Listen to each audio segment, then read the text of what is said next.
Good morning, students. I hope you are doing fine. Yesterday, as we discussed the whole poem, I explained the whole poem in detail explanation to you. Also, I told you to do the first question, that is reference to context, on your books, but I noticed many of you have not done it, and you did not send the video or the picture of your notebook book to me so that I can check them. Very few students sent the pictures, so students, take it seriously, because this if you are not serious about doing the homework, then it will be a big difficulty for you to learn the poem and do the exercises during your tests. So, do your work regularly, and if you do not understand anything, then do call me or ask me on WhatsApp. Okay? Now, today we are going to start with the back exercise of the poem. The poem, as you know, is about three kids. They are pretending to be pirates. वो pirates बनने की imagine करते हैं, वो pirates हैं, हालांकि वो garden में खेल रहे हैं, मेडो में खेल रहे हैं, ग्रासी लैंड में खेल रहे हैं, बट वो बास्केट को अपनी बोट बना लेते हैं और उसमें बैठ के वो ऐसा उनको महसूस होता है कि जैसा वो सी में सेल कर रहे हैं, बोट में सेल कर रहे हैं। फिर जो हवा चल रही है गार्डन में, वो उनको उसके हवा के चलने के साथ घास जो उड़ रही है, चल रही है, हवा लहरा रही है, तो वो उनको ऐसे लगता है जैसे सी में वेव्स आ रही हैं। फिर नेक्स्ट स्टैंजा में they discuss way should they गो। अब वो बोट में बैठे हैं, सेल कर रहे हैं, समुद्र की यात्रा पे जा रहे हैं, तो कहाँ किस जगह पे जाएं वो सोचते हैं। उनकी इमेजिनेशन, क्योंकि उनकी बहुत ल्यूक्रेटिव है, बहुत एक्टिव है, बहुत ज़्यादा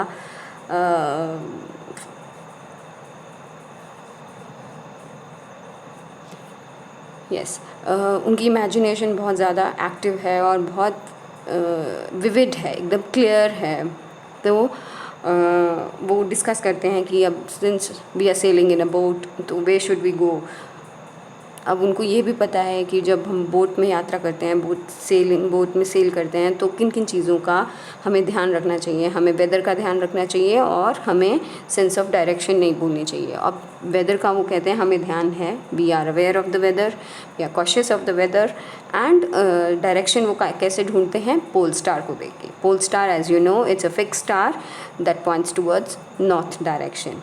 सो पोल स्टार को देख के they are steering their boat. Steering मतलब मूव करना।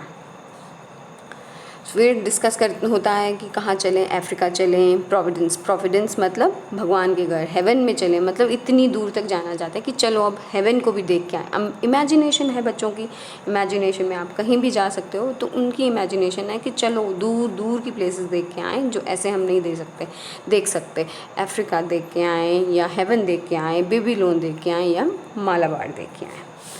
तो लास्ट स्टैंजा में वो डिस्कस करते हैं, डिस्कस क्या, जैसे ही वो डिस्कस कर रहे होते हैं कि कहाँ चलें, तो उनको अपने पीछे कोस्ट गार्ड आते दिखते हैं। कोस्ट गार्ड कौन होते हैं? स्क्वाड्रन कौन होते हैं? जो सी के कोस्ट मतलब किनारे की जो रक्षा करते हैं, वहाँ पे जो सैनिक तैनात रहते हैं, गार्ड्स तैनात रहते हैं, उनको हम कोस्ट गार्ड्स कहते हैं। तो वो अपनी बोट्स में बैठ के इनको पकड़ने के लिए आ रहे हैं, क्योंकि ये पायरेट्स हैं, ये रॉबर्स हैं, ये चोर हैं, ये लुटेरे हैं। तो ये जो गार्ड्स हैं, जो सैनिक हैं, वो उनको पकड़ने आ रहे हैं। तो ये क्या करते हैं, ये ज़ोर ज़ोर से चिल्लाते हैं, चलो जल्दी जल्दी करो, वी कैन एस्केप दैम, कि हम यहाँ से भाग जाते हैं। एक्चुअल में वो कौन होते हैं, क्योंकि ये मेटाफर है, the whole garden is the metaphor, everything is happening in their imagination, सब कुछ उनके इमेजिनेशन में हो रहा है। तो जो स्क्वाड्रन है, जो कोस्ट गार्ड्स हैं, वो एक्चुअल में कौन है? वो कैटल हैं जो गार्डन में घास चरने आ रहे थे, और वो जो शोर मचाते हुए इधर से उधर भाग रहे हैं। तो वही फिर बच्चे कहते हैं कि जल्दी करो, हम इनसे छूट सकते हैं, हम इनसे अपनी जान बचा सकते हैं, इनसे पीछा छुड़ा सकते हैं, क्योंकि ये बहुत पागलों की तरह ये भागते हुए आ रहे हैं। तो फाइनल लाइन में हमें पता चलता है कि एक्चुअल में बच्चे गार्डन में कर क्या रहे थे, वो क्रिकेट खेल रहे थे। तो क्रिकेट से उन्होंने, क्रिकेट के सारा गार्डन जो है उन्होंने अपने मेटाफर बना दिया, सारे गार्डन को अपना मेटाफर यूज़ किया, और जो गार्डन है वो उनका शोर बन गया, सी शोर बन गया, और जो विकेट्स हैं वो हार्बर बन गई, जो बैट हैं वो पतवार बन गई जिनसे वो बोट को मूव कर रहे थे, रोइंग कर रहे थे, और जो कैटल हैं वो स्क्वाड्रन बन गए, जो सी कोस्टल गार्ड्स हैं वो बन गए। तो इस तरह से वो वहाँ से भाग जाते हैं। भाग के कहाँ जाते हैं? अपने अपने, ऑफकोर्स अपने अपने घर चले जाते हैं। So this is the poem in detail. Again I have explained it to you. So let's start the back exercise. So the first question is, quick, we'll escape them. They are as mad as they can be. Now look at the last stanza. This line has been taken from the last stanza. Quick, we'll escape them. They are as mad as they can be. Now the question is, who is we in this line? We is the three kids. कि question क्या है? Who is we? We कौन है यहाँ पे? We हैं three kids who are pretending to be pirates, जो pirates बनने की इमेजिनेशन कर रहे हैं, ऐसे दिखा रहे हैं कि वो पायरेट्स हैं, सी रॉबर्स हैं। तो सी रॉबर्स नहीं लिखना है आपने लिखना है pirates, right? You have to write only pirates, you do not have to write sea robbers. So first answer is the three kids who are pretending to be pirates are we here. Who are they trying to escape from? So the question is कि वो किन से बचने की कोशिश कर रहे हैं? So किन से बचने की कोशिश कर रहे हैं? स्क्वाड्रन से। They are trying to escape the squadron. Squadron means जो group of ship, group of boats, जो कोस्ट गार्ड का जो ग्रुप है उनके पीछे उनको पकड़ने के लिए आ रहा है, उससे बचने की कोशिश कर रहे हैं। They are trying to escape the squadron, but actually they are trying to escape the cattle.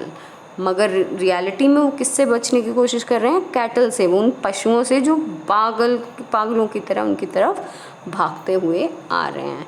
In actual they are trying to escape the cattle, but in their imagination they are trying to escape the squadron। कि अपनी imagination में वो squadron से बचने की कोशिश कर रहे हैं, बट रियलिटी में वो कैटल से बचने की कोशिश कर रहे हैं।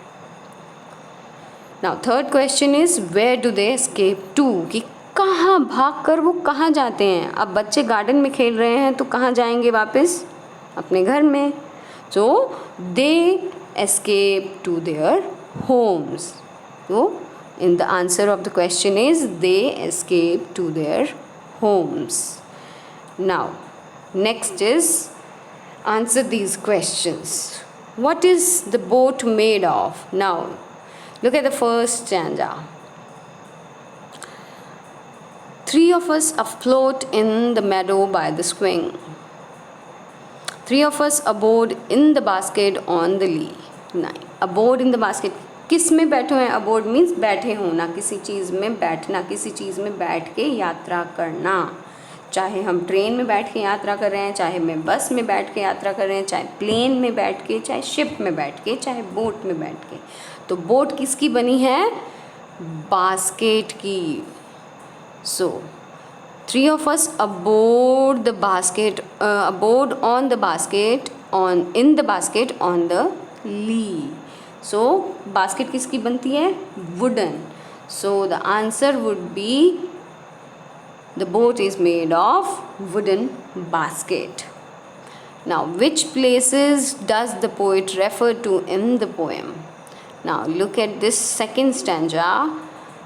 Where do they discuss to go? The poet refers to Africa, to Providence, Providence is heaven, to Babylon or to Malabar. So all these places are mentioned here by the poet. Now, third question, which words in the poem tells us that the ride is not real? Right from the beginning, कि कौन से words ऐसे हैं जो हमें बताते हैं कि ये राइड जो समुद्र की यात्रा है बच्चों की वो रियल नहीं है, सारी इमेजिनेटिव है, वो दिमाग में सोच रहे हैं। तो सारी पोएम में ऐसे बहुत सारे वर्ड्स हैं, जैसे कि meadow first of all, basket in the second line, spring, the waves are on the meadow, right? Next on the in the last stanza, kettle, okay, then wicket, and then garden. All these words tell us that the ride is not real. Now, next question is, what is the harbor and what is the shore? Now, this can be answered by looking at the last stanza. So, last stanza, last line. The wicket is the harbor and the garden is the shore. So, this is the answer of your question. The wicket is the harbor and the garden is the shore. Now, last question. The children in the story like to imagine things. Do you think it is a good quality to have? Write about it in 80 words. Now, that's a very good quality. If the children have good imagination, they can understand the world in a better way. कि अगर हमारी imagination है, अगर हम imaginative games play करते हैं, हम role play वाली गेम्स प्ले करते हैं, तो हमें इस दुनिया को समझने में हम ज़्यादा अच्छी तरह से समझ सकते हैं इस दुनिया को। हम अपनी फीलिंग्स को, इमोशंस को ज़्यादा अच्छे से वर्बल और फिज़िकल तरीके से एक्सप्रेस कर सकते हैं। हम दूसरों को अच्छे से समझ सकते हैं, हम अपने आप को दूसरों को समझा सकते हैं। So, in short, we can say that imagination is a very good quality to have. Imagination बहुत एक अच्छी क्वालिटी है। अगर बच्चे में इमेजिनेशन है तो वो एक अच्छा आर्टिस्ट, एक अच्छा इंसान और एक अच्छा सिटीजन बन सकता है। Okay? Now, these are the questions today you have to do and write in your notebooks. So, thank you very much. I hope you have understood everything. If there is anything, do message me or call me. Okay? Bye bye. Take care.